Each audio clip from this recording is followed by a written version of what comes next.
Yo guys, what is up? I am Drea Dreamer, and today is Valentine's Day, and I'm super excited, and I decided why not, play a Valentine's Day game to celebrate it. So this game is called Sweethearts. It's a visual novel that I found, and it looks really cute. I don't know how long it is, but hopefully it's, short enough. I just wanted to get into the Valentine's Day spirit, so it's about a girl who she and her boyfriend are separated right now because of her job, I think. Anyway, so let's start. I think I might have loved Elliot the second that I saw him. Or at the very least, I knew he was going to be someone special in my life. I just didn't understand how big of a role he would play. It's like he had something special in him that I saw but didn't recognize right away. The spark of something more. This is cute so far. I have known him almost my entire life. We went to daycare, elementary, middle school, and even high school together. I can't even remember a time in my life when he was not around. How could I have guessed that I would meet the love of my life so soon? Who would have thought the one person who made my life worth living would also be the one who could cause me the most pain? Oh. I wonder what happens. I love him with all my might. I truly believe that we were meant to be together forever. But recently I've been wondering, is love enough? It's so pretty. I work at a well-established law firm at the heart of the Big Apple. The salary is generous and so are the benefits. Sometimes work can help me escape from my thoughts and troubles, but today isn't one of those days. Being a secretary for a well-known lawyer is demanding work that usually leaves me exhausted but satisfied afterwards. Today I'm just plain old exhausted, and the workday is still far from over. I try my best to get my head in the game, but time passes so slowly that I'm easily distracted. Maybe with a little effort I could make it through the day, but I know that my plan failed when my boss arrives at my desk. Ooh. Having a rough day? You think so? I asked, dodging the question. What would make you think that? Maybe the fact that 3 of my phone calls were directed to the wrong office, that you sighed over 30 times in the last 3 minutes, and because it's been 10 minutes past my afternoon break and I still haven't received my coffee. Dude, chill. Oh, I'm so sorry. I've been so distracted lately that I'm messing everything up. I'll make this up to you. No need to worry. It's quite alright, but I would like to know what's been bothering you. Okay, so he's not a douchebag, so it's just like... It makes sense, I guess. I really love this art style. It's so pretty. Well, it's a little personal. It's alright. You can trust me. Dude, I want to push her to, tell you something like that. I mean, I guess I understand. It's good that he cares, at least. Honestly, it's been a long time since I confided with anyone about my problems. I was grateful for anyone who would listen, and I might have fallen for it if I didn't detect something lurking in his eyes besides kindness. Oh no. This was the thing I hated most about this job. I was constantly in close contact with Chris. He was the one who got me this job when I had to drop out of college to take care of my ailing mother. Back then he was my boyfriend, but now... So he is a douchebag. Is it Elliot? Trouble in paradise? He's not even able to keep the slight smirk off his face. I shifted back a little. I was livid. Thank you, Mr. Lawrence, but I'd like to keep my personal and professional life separate. Yes, he's a douchebag. Certainly, Miss Michael. Just as long as your personal problems don't continue to interfere with your work. Guilt stabbed me in the heart. I haven't exactly been doing my best work lately. If Chris was not my boss, I might have been fired already. That's not good. I expect my coffee to be on my desk in 5 minutes. I can't help, but I feel a little guilty for the way I talked to him. Even after I broke it off and went back to Elliot, Chris has been nothing. Has been nothing but cordial toward me. It's more than I deserve. Maybe I was just being too sensitive and overreacted. Chris had been a very good boyfriend to me. He always treated me like a queen when we were together, and I never wanted for anything. But I was still in love with Elliot, and I couldn't be the woman Chris deserved. When my mother got sick, I needed money to take care of her and my sisters. Chris was the one who got me this job with a higher pay than normal, plus benefits. It allowed me to keep my family together and see my mother through her health issues and my sisters to college. That's such a sticky situation to be in. I owe so much to him. I owe my mother's health and my family's survival to him, but I repaid him by leaving him for Elliot. By rights, Chris should have been furious or at least fired me, but instead he let me keep my job and to continue supporting my family. He's such a douche! 'Cause, like, I mean, he's not a douche because he let her stay, but, like, it feels like it's just so passive-aggressive. I don't know. And also the fact that she feels guilty about it. Like, he should still be her friend, in which case, I don't know. Let's just keep reading. I owe him more than I could adequately describe, but that still doesn't make Elliot and my relationship an open discussion. Sighing, I cleared the paperwork on my desk and went to the break room. I deserved more than his remark about his coffee. Even now, he is still much too nice to me. Yeah, some of the grammar here is a bit off, but, like, easy man, it's whatever. I didn't deserve it. Don't feel like that. No. This is so pretty. I love this art style. I gotta say. It's the beginning of winter and very cold outside. Snow lingers around, smothering streets, pavements, yards, and roofs alike. It is amazing that I was able to find a bench devoid of snow, let alone to see others playing around in this frigid winter. I see kids and adults having snowball fights, while others were figure skating on the ice pond. A few were seated on benches and glancing around as I was. The happiness on their faces was enough to warm my spirit.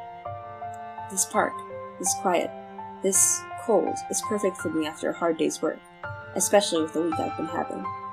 Can we get into the actual stuff? This is a lot of background stuff. I want to make some choices. The days seem especially long and tedious lately. I don't know what to do anymore about my situation, but coming to this park often helps me to think. It is also the place where Elliot and I first met. Our mothers introduced us. They have been best friends since college, but lost touch after graduating. They happened to meet again several years later at this very same park, and ever since then they have been determined to remain close to each other. Once they realized that they both had children around the same age, they decided that we would be perfect playmates. It was their fantasy that we would meet, become friends, grow up, eventually fall in love and get married. Boy, were they wrong. Almost 5 minutes after knowing each other, we became enemies. I honestly don't remember how it started. One minute we were fine, silent but fine. I guess we were both a little shy at that moment, and didn't know how to react to meeting a stranger. We both were only children, and I was known to get quiet around new people.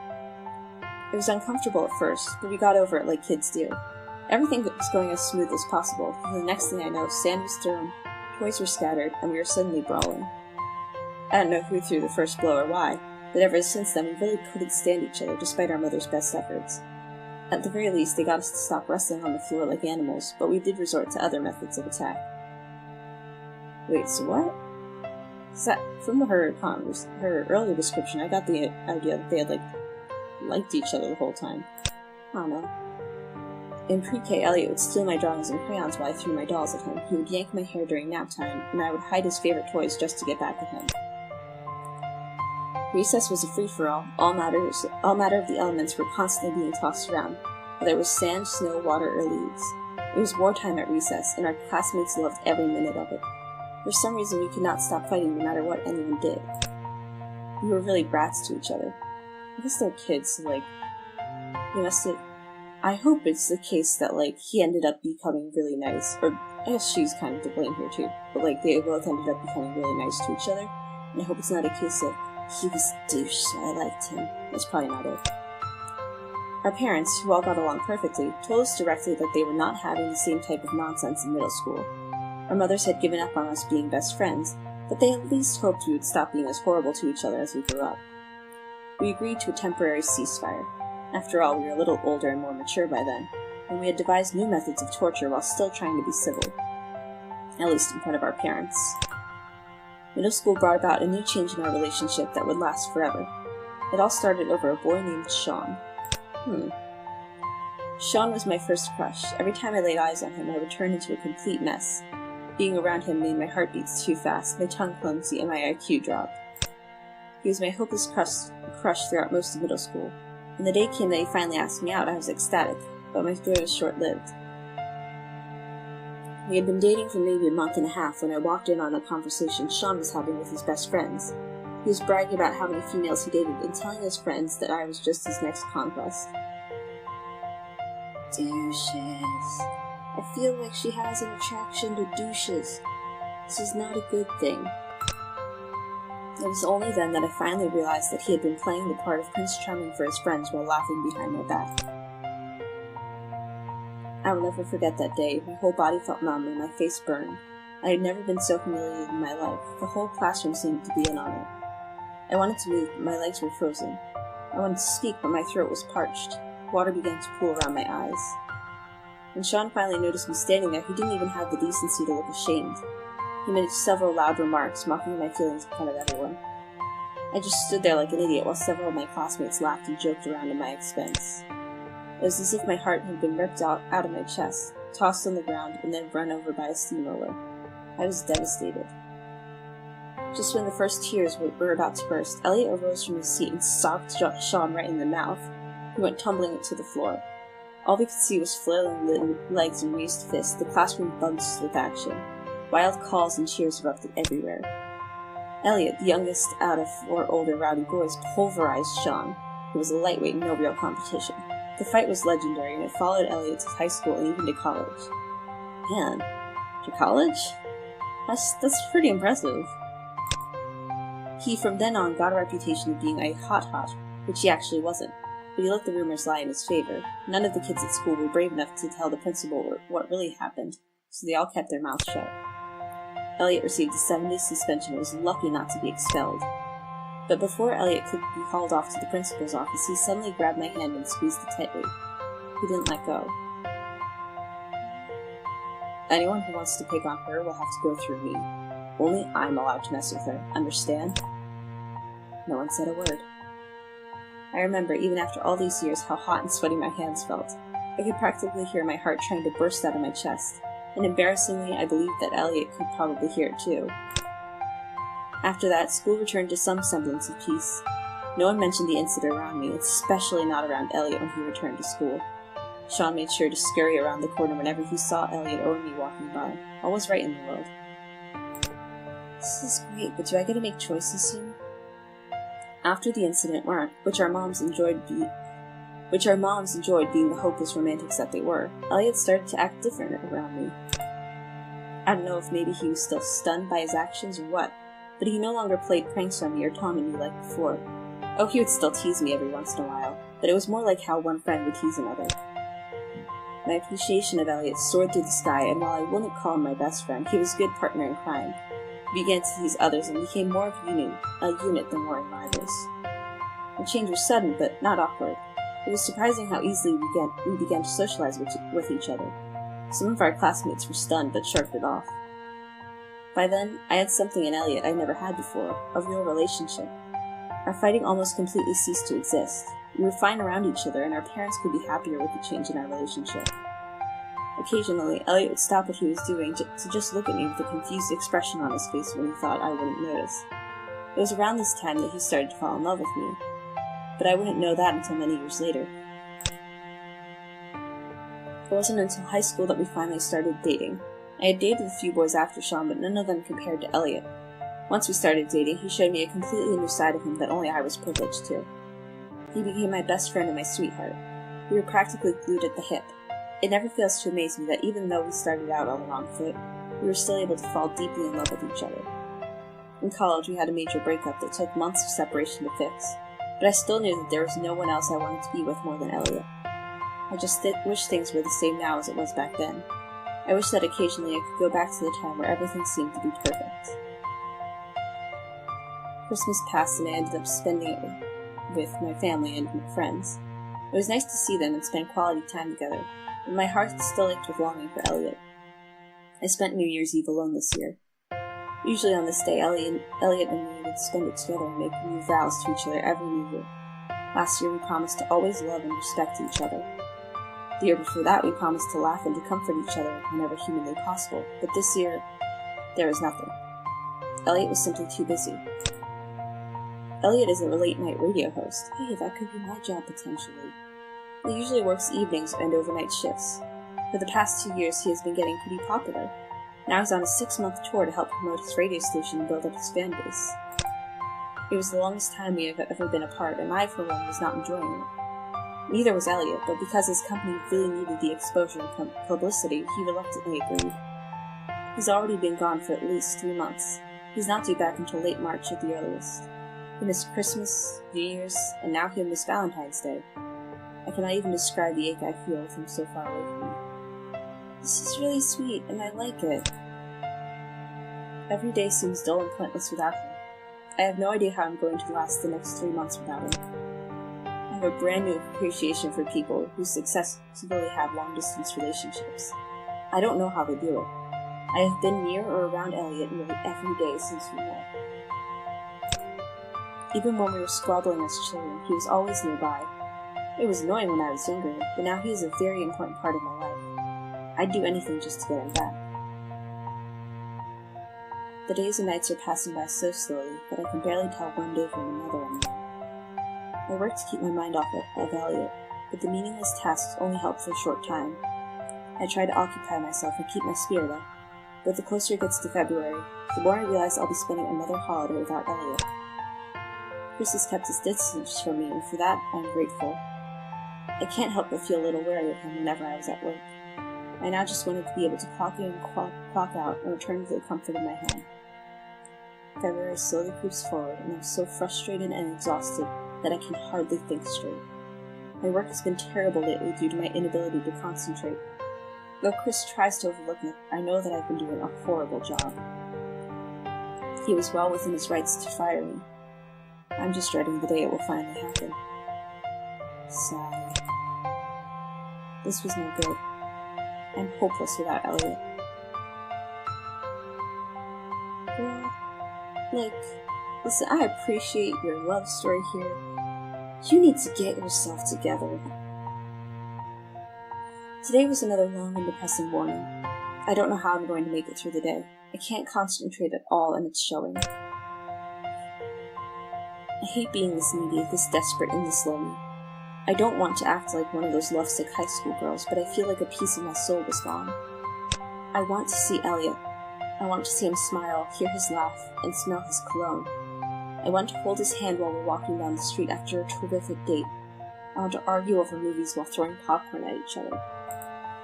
I want to have picnics in the park, and I want to go out to dinner together. I want to dance at parties with him and then snuggle in his warm arms at night when I fall asleep. I want him, and I want him now, and there's nothing I can do about it. I hate this. It's so frustrating, so aggravating, so... Before I knew it, I was crying. Right at my desk like a baby. This is humiliating. Rakia. What's the matter? I'm sorry if I'm pronouncing that wrong. This is so embarrassing. I really didn't need this. It's bad enough that I'm crying at work, but to cry in front of Chris is even worse. I try to speak and tell him I'm okay, but the words won't form. I'm truly pathetic right now. Please don't cry. I try to calm down and settle myself, but it's as if a dam has finally been released. I cry for a few more minutes, despite my best efforts. Afterward, I feel like a helpless infant, and Chris is looking at me in a way that puts my fragile defenses on guard. I think that it's time that you leave Elliot and come back to me. I mean, is he honestly making you happy? All I see him do is making you miserable. Don't you see that? I don't like this guy. I mean, it sounds like he has good intentions, but he's kind of a douche. Chris, how can you say that?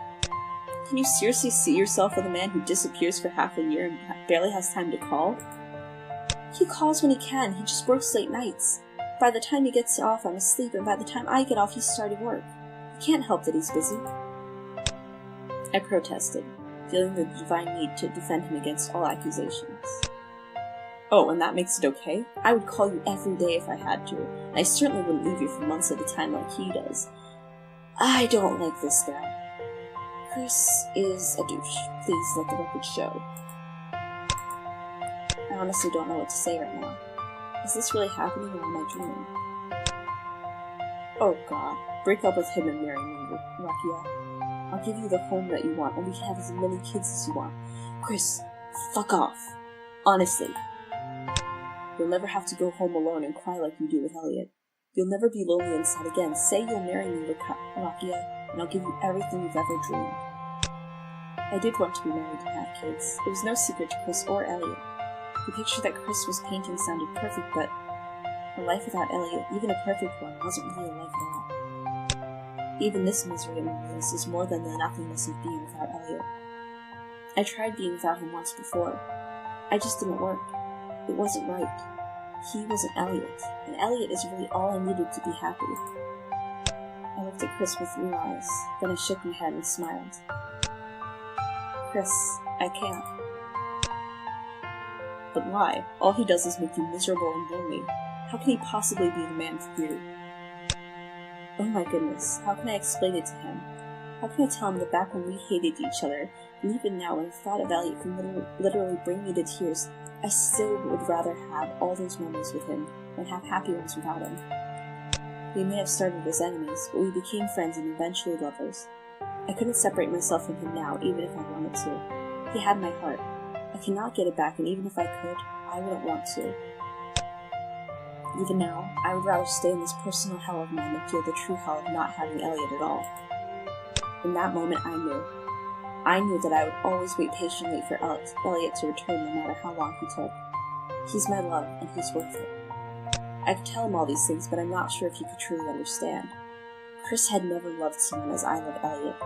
Even while we were dating, Chris always had stars in his eyes. He always thought I was perfect, that we were perfect. He never saw my flaws, and in a way, he could never truly love me or know me because of it. Elliot knows all of my flaws, and I know all of his. He's seen me when I was happy, and he's seen me when I was sad. He's been with me when I was right or wrong. When I was a pleasure to be around or a hard pill to swallow, he was there. He stayed and loved me through it all. That's true love. The ability to see the person's positive and negatives and then deciding to love that person anyway. Chris sees what he wants to see and decides to ignore all the rest, but Elliot sees the true heart of me. And that's the reason I can't let him go. I wiped the tears from my eyes and decided that it's time to get myself together, both for my sake and for Chris. We've both been bound in a way. He is bound to me because of his fantasies of me being his perfect woman, and I was bound to him because of my guilt. It's time for both of us to be free. Chris, I quit. I can't continue working for you if you still have feelings for me. I can't keep you thinking that there's more between us than there is. I just can't. You're choosing him over me and this job? Where will you get another job that will pay you this well? Why are you willing to go so far for him? I don't know where my next job will come from, and it honestly doesn't matter. I've been taking advantage of your feelings for too long. Guilt has been the reason I stayed here, even though I felt it was best if I left years ago. Now I'm letting it go so that I can forgive myself and so you can move on. You're a good man, Chris. You need to find someone who completes you like Elliot completes me. I feel this miserable right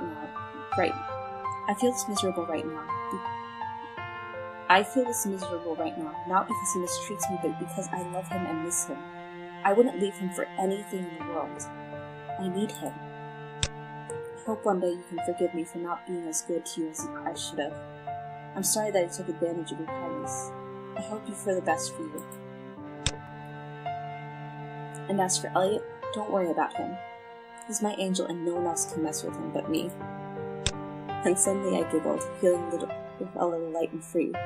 I didn't need the stress of a guilty conscience towards Chris anymore, and didn't need a constant reminder of what used to be. I was going to be stronger for Elliot, because if what we had was really true love, then we could endure these absences and bits of loneliness. After all, what were a few months within a lifetime together? The day I quit working for Chris happened to be the best event to returning to my former self. In one moment, I was free of guilt and anxiety, and my love for Elliot seemed stronger than ever.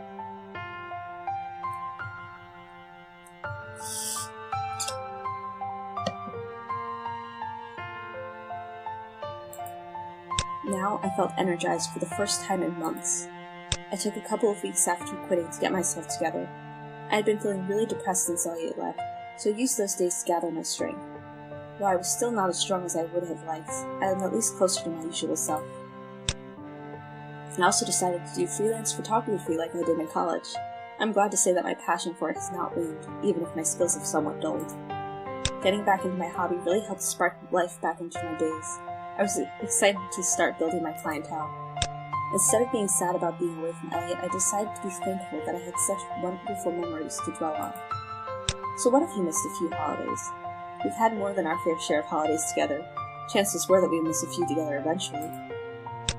Today was Valentine's Day, and before I knew it, I was cleaning my small apartment, making a luxurious meal and setting the table. I almost bopped myself in the head when I realized Elliot would not be here today like usual. Still, I continued cooking the elaborate meal that I had planned a year ago while humming a little. Even if Elliot couldn't be here, I could at least invite my mother over for a Valentine's Day meal. I'm still sad not to spend this day with Elliot, but life does go on, even if half my heart happens to be several states away. I just finished lighting the candles when the doorbell rang. Is Mom here? She didn't mention that she might come over.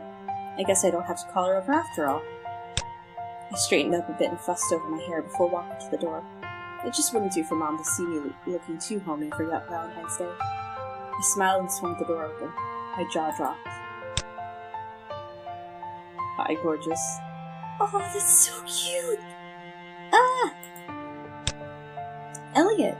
What are you doing here? Well, I decided that I missed one too many holidays, and I just couldn't leave my princess alone for Valentine's Day. It was just like Elliot to make me feel special with just one sentence.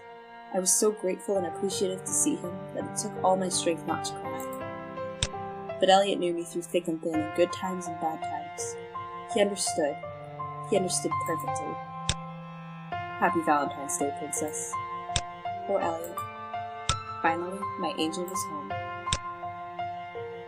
Happy Valentine's Day. Okay, so that was Sweethearts.